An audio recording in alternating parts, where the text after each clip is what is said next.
नमो हरिहरतारणं नमो सिद्धारणं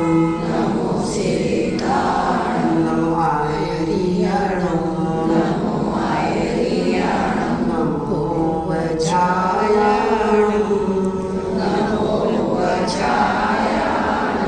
नमो लोहे सब साहुणं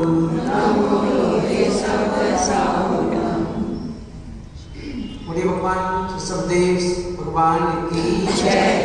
शासन न्याय भगवान महावीर स्वामी की जय।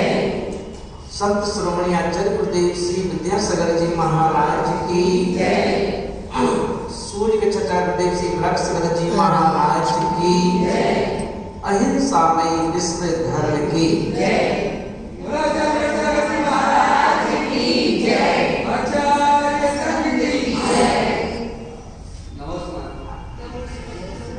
सभी इंदौर की मातृशक्ति जो यहाँ पर समूह शरण में मौजूद है, जैसा कि 2550वां निर्वाण महोत्सव चल रहा है, जिसे सरकार ने भी इस 2550वें वर्ष को मनाने के लिए सरकार ने 500 करोड़ रुपए जैन समाज के लिए अलर्टी हैं कि जैन समाज किसी भी तरह के रचनात्मक कार्य करते हैं तो उनके लिए सरकार ने 500 करोड़ रुपए की राशि सरकार ने महावीर स्वामी के निर्वाण महोत्सव के लिए घोषित की है। अब ये बात अलग है कि हम लोगों को इनकी जानकारियां नहीं है, और जानकारियां होती भी हैं तो हम लोग इनका उपयोग नहीं कर पाते। तो हम देखें कि सरकार भी पूरे 1 साल के लिए भगवान महावीर स्वामी का जो वर्ष मना रही है, उस वर्ष के लिए अभी हम लोगों ने इंदौर में किसी प्रकार का कोई भी कार्यक्रम नहीं किया क्या नहीं, चर्चा ही नहीं है ना। जो सिर्फ दीपावली को ही हम लोगों ने है ना पावापुर बना करके मसिया जी में और एक छोटे से रूप में उसे बोल दिया था कि प्रोग्राम रूप में है, पर बृहद रूप में अभी किसी प्रकार की कोई चर्चा इसकी नहीं हुई। अब अपन ये देखें कि ये जो भी कार्यक्रम आते हैं वो बहाने हैं। भगवान महावीर स्वामी का चाहे निर्वाण महोत्सव हो, चाहे महावीर जयंती हो, चाहे पार्श्वनाथ भगवान की महावीर जो निर्वाण महोत्सव हो, ये सब बहाने हैं। किसके लिए बहाने हैं? संपूर्ण समाज को जोड़ने के लिए, संपूर्ण समाज को एक छत के नीचे लाने का तरीका है। क्योंकि हम ये देखें, जब कभी कोई साधुगण माता जी का चातुर्मास होता है तो हमारे लिए उनसे प्रेरणा मिल जाती है, तो किसी न किसी प्रोग्राम के बहाने से संपूर्ण इंदौर हो या कोई भी शहर हो, वहाँ के सभी लोगों को एकजुट कर देते हैं, एकत्रित कर देते हैं। उसी क्रम में इस वर्ष का जो चातुर्मास अपन सबका इंदौर में हुआ, चातुर्मास आनंद हर्षोल्लास के साथ संपन्न हुआ। अब समापन की बारी है, और समापन की बारी में अभी हम देखें कि ये प्रोग्राम रखा गया कि पूरे इंदौर के लेवल पर सब लोग बैठते हैं। जब लोग पूरी भैया की टीम बैठती है तो हम लोग यही चर्चा करते हैं कि महाराष्ट्री कोई एक ऐसा ही प्रोग्राम करके जाओ इंदौर से, जब आप इंदौर से जा रहे हो शिखर जी के लिए, तो कम से कम एक प्रोग्राम ऐसा करके जाओ। अभी तो आपने संपूर्ण समाजों की तरफ गए ही नहीं। कितने मंदिर ऐसे हैं जहां अभी हमने दर्शन नहीं किए इंदौर के, ना हमने भगवान को देखा है, ना भगवान ने हमको देखा ना।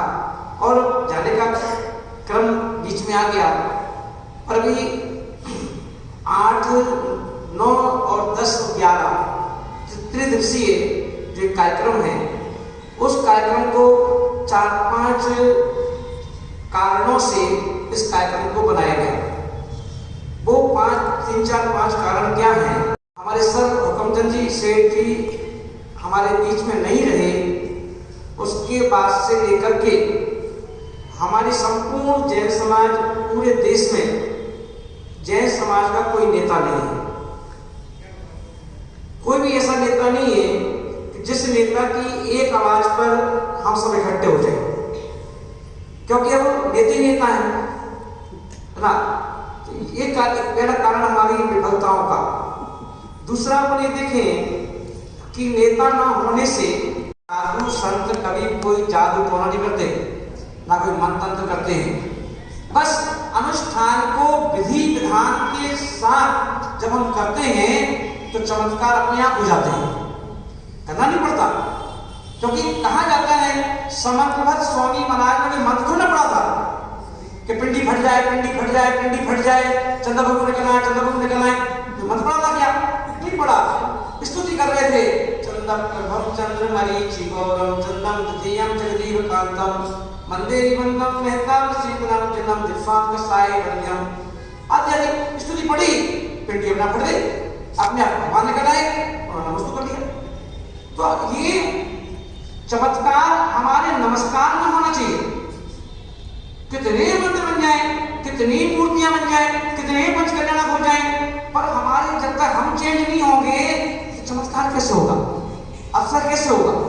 इसलिए महान बात अपन देखें, आज इतने बाबाओं की दुकान क्यों चल रही है? इतने बाबाओं की दुकान क्यों चल रही है? क्यों मंथन कर रहे हैं वो लोग, और क्यों अपन जैन लोग पहुंच जाते हैं वहां पर, है ना, चमत्कार से लेकर के कि भाई कोई दुकान से परेशान है, कोई ग्राहक से परेशान है, कोई घर के भाई से परेशान है, कोई क्लेश से परेशान है, कोई घर में है ना सामान को लेकर परेशान है, किसी की लड़की भाग रही है, किसी का लड़का भाग रहा है, किसी की लड़का नहीं भाग रहा है, तो शादी टिक रही है, 2-3 महीने में डिवोर्स हो रहे हैं। जब इतना धर्म कर रहे हो तो ये सब घटनाएं क्यों घट रही हैं? ये बताओ क्यों घट रही है?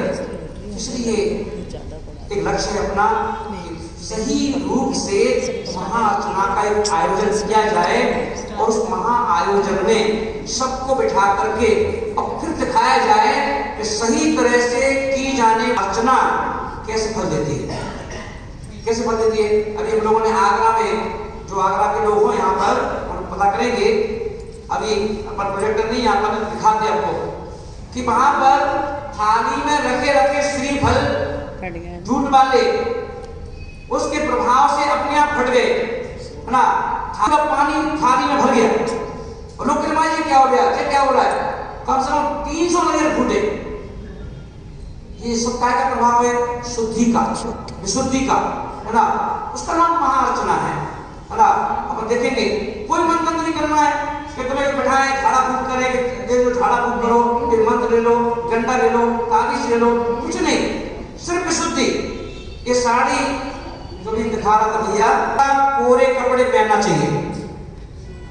अब जो साड़ी अब अपन जिस साड़ी में अपन पहने हैं, इस साड़ी में अपन रोशंगा भी जाते हैं, तीर संगा भी जाते हैं, है ना, तो शुद्ध नहीं हो पाती। और इसमें आप कोई अनुष्ठान करोगे तो सब फल नहीं मिलता, कोई चमत्कार ऐसा नहीं होता है। जिसे कहा जाता है अनुष्ठान में, जब भी कोई अनुष्ठान करो, है ना, फ्रेश कपड़े पहनो, है ना, फिर जो कोई चमत्कार होता है। तो ये साड़ी देने का मतलब क्या है कि आपको अनुष्ठान में तो बैठना है, पर अनुष्ठान में ये साड़ी पहन के बैठना है, कोरे कपड़े पहन के बैठो।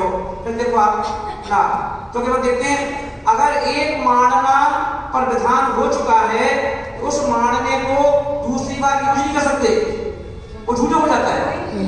एक दीप अगर कोई चल गया है उसे तुरंत दूसरी बार उपयोग नहीं कर सकते।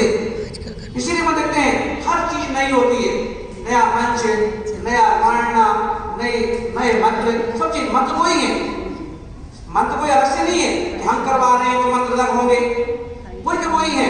सिर्फ करने का तरीका, है ना, एक तरीका होना चाहिए, वो तरीके से अपन करते हैं चमत्कार हो जाते हैं, अवसर हो जाते हैं। इसलिए हम लोगों को जो 8, 9, 10, 11 जो प्रोग्राम है, उस प्रोग्राम में बड़े विवेक पूर्वक और बड़े शांति पूर्वक और शॉर्ट में ही आपके समय के अंदर ही वो महाअर्चना होना है। और महाअर्चना का मतलब ही ये है कि कोई समझाने वाला भी तो हो। अब आप गए बैठे और पंडित ने वहां बोलना चालू कर दिया, संगीत गाना संगीत बजाना चालू कर दिया, आपने स्वाहा स्वाहा स्वाहा वापस आ गए। जब तक कोई समझाने वाला ना हो अब पता कैसे चलेगा, जानकारी कैसे होगी? और जब आपको जानकारी होगी तो आप अपने बच्चों को, अपनी बहुओं को, अपने बेटों को बता तो सकते हो कि धर्म की जानकारी क्या है। मात्र जैन होना ही तो सब कुछ नहीं है ना, है ना।